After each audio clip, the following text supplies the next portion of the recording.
CM Revanth Reddy పాత వాసనలు మర్చిపోలేకపోతున్నారా? పచ్చ వాసనలు ఆయన గుప్పమంటున్నాయా? రామోజీపై రేవంత్ రెడ్డి పొగడ్తలు దేనికి సూచన? రామోజీరావు గురించి రేవంత్కు సరిగా తెలుసా తెలీదా? తెలిసి తెలియనట్టు ఉంటున్నారా? రామోజీని యోధుడుగా చంద్రబాబు రేవంత్ ఎలా చిత్రీకరించగలిగారు? సాయం చేసిన వాళ్లకు వెన్నుపోటు పడవటం రామోజీకి తెలిసినంతగా మరి ఎవరికి తెలియదు. రాజకీయాలను పరిస్థితులను తనకు అనుకూలంగా మార్చుకుంటూ తాను ఎదిగాడే కానీ ప్రజలకు ఇసుమంతైన మేలు చేశాడా? ప్రజలకు మేలు చేయని రామోజీ యోధుడు ఎలా అవుతాడు? ఎన్టీఆర్ను పదవి నుంచి దించడంలో సహకరించింది ఎవరో రేవంత్కు తెలియదా?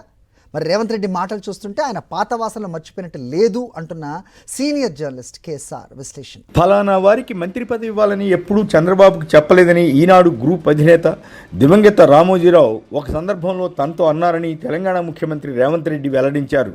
రామోజీరావు జయంతిని పురస్కరించుకుని ఫిలిం సిటీలో జరిగిన ఒక కార్యక్రమంలో ఆయన ప్రసంగిస్తూ ఈ సంగతి చెప్పారు. రేవంత్తో పాటు ఏపీ ముఖ్యమంత్రి చంద్రబాబు నాయుడు కూడా రామోజీ గుణగణాలను కీర్తిస్తూ ప్రజల పక్షాన నిలిచిన యోధుడు అని పేర్కొన్నారు.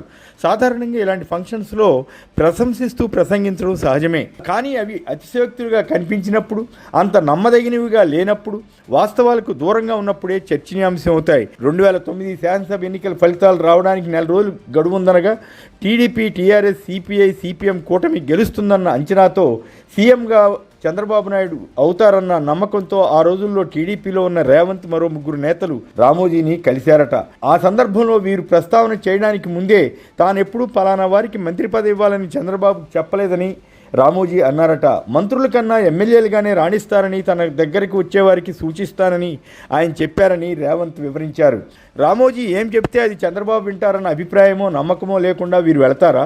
రామోజీ మీడియా రంగ ప్రవేశం, ఆ తర్వాత రాజకీయాలను ప్రభావితం చేసిన తీరు పరిశీలనార్హమే. ఆయన తెలివిగా వ్యాపారాన్ని, రాజకీయాలను కలగలిపి తనకు అడ్వాంటేజ్గా మార్చుకున్నారని చెప్పవచ్చు. 1970వ దశకంలో ఈనాడు మీడియా ఎదుగుదలలో కాంగ్రెస్ ముఖ్యమంత్రి జలగం వెంగళరావు సహకారం తీసుకున్నారా లేదా? ఈ సంగతి బహుశా వయసులో చిన్నవాడైన రేవంత్కు తెలియకపోవచ్చు. 1982లో ప్రముఖ నటుడు ఎన్టీ రామారావు తెలుగుదేశం పార్టీని స్థాపించడంతో వ్యూహాత్మకంగా రామోజీ ఆ పరిణామాన్ని తనకు అనుకూలంగా మార్చుకున్నారని చెప్పాలి. అప్పట్లో ఉన్న కాంగ్రెస్ ప్రభుత్వానికి వ్యతిరేకంగా టీడీపీకి మద్దతిస్తూ చారిత్రక అవసరమని తన జర్నలిస్టులకు ఉద్బోధించారు. తెలుగుదేశం పార్టీ తన మీడియా వల్లే అధికారంలోకి వచ్చిందన్న భావనను కల్పించగలిగారు. టీడీపీ గెలిచి ఎన్టీఆర్ ముఖ్యమంత్రి అయ్యాక అప్పుడప్పుడు రామోజీని ఆయన నివాసంలో కలుస్తుండేవారు. టీడీపీ విజయం సాధించడం, కాంగ్రెస్ పక్షాన పోటీ చేసి ఓడిపోయిన ఎన్టీఆర్ అల్లుడు చంద్రబాబు నాయుడు టీడీపీలోకి రావడం జరిగింది.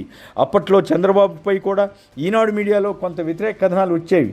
1989 ఎన్నికల సమయంలో టీడీపీకి పూర్తిగా అనుకూలంగా ఈనాడు లైన్ తీసుకోలేదని చెప్పాలి. ఆ ఎన్నికల్లో టీడీపీ ఓటమి పాలైంది. కాంగ్రెస్ అధికారంలోకి వచ్చిన తర్వాత 3 సీఎంలు రామోజీతో సత్సంబంధాలు పెట్టుకోవడానికి ప్రయత్నించకపోలేదు. కొన్నిసార్లు వారికి అనుకూలంగా వ్యవహరించేవారు. ప్రతిపక్షంలో ఉన్నప్పుడు చంద్రబాబు మరికొందరు టీడీపీ నేతలు తరచుగా రామోజీని కలిసి సంప్రదింపులు చేస్తుండేవారు. మీడియా రంగంలో ఒక మెరుపులా వచ్చిన ఉదయం దినపత్రికను ప్రముఖ దర్శకుడు దాసరి నారాయణరావు సరిగా నడపలేక ప్రముఖ మద్యం వ్యాపారి, ఎంపీగా ఉన్న మాగుంట సుబ్బరామిరెడ్డికి బదలాయించారు. సరిగ్గా ఆ తరుణంలోనే నెల్లూరు జిల్లాలో సారా వ్యతిరేక ఉద్యమం మొదలైంది.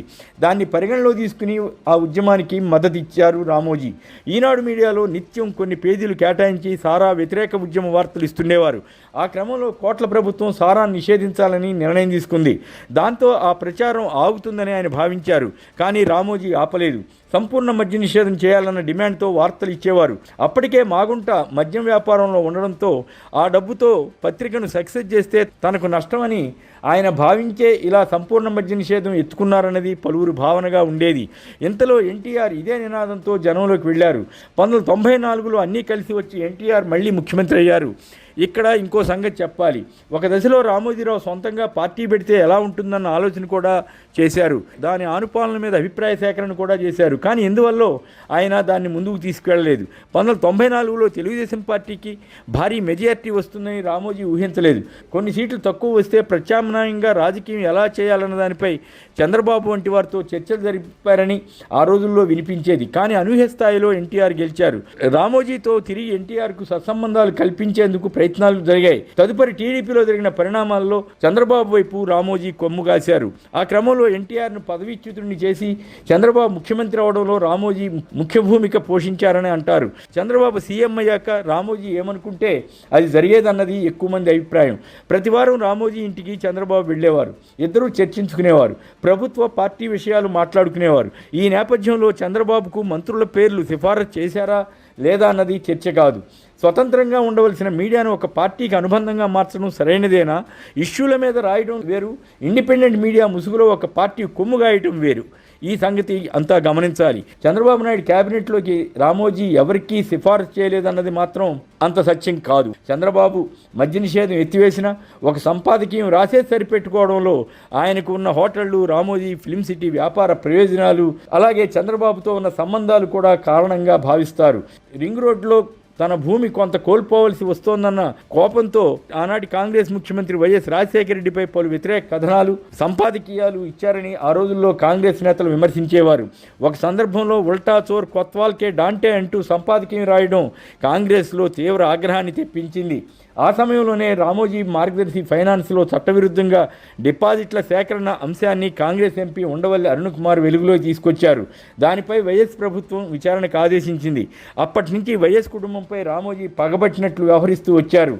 వైఎస్ అనూహ్య మరణం తర్వాత ఆయన కుమారుడు జగన్పై కూడా అదే ద్వేషంతో విష ప్రచారం చేస్తూ వచ్చారు. జగన్ ముఖ్యమంత్రి అయినా, విపక్షంలో ఉన్నా ఇదే పద్ధతి అనుసరిస్తూ చంద్రబాబు ఏం చేసినా సమర్థిస్తూ టీడీపీని భుజాన వేసుకుని పనిచేస్తున్న ఈనాడు మీడియాను కాంగ్రెస్ ముఖ్యమంత్రి రేవంత్ రెడ్డి విపరీతంగా ప్రశంసించడమే వింతగా కనిపిస్తుంది.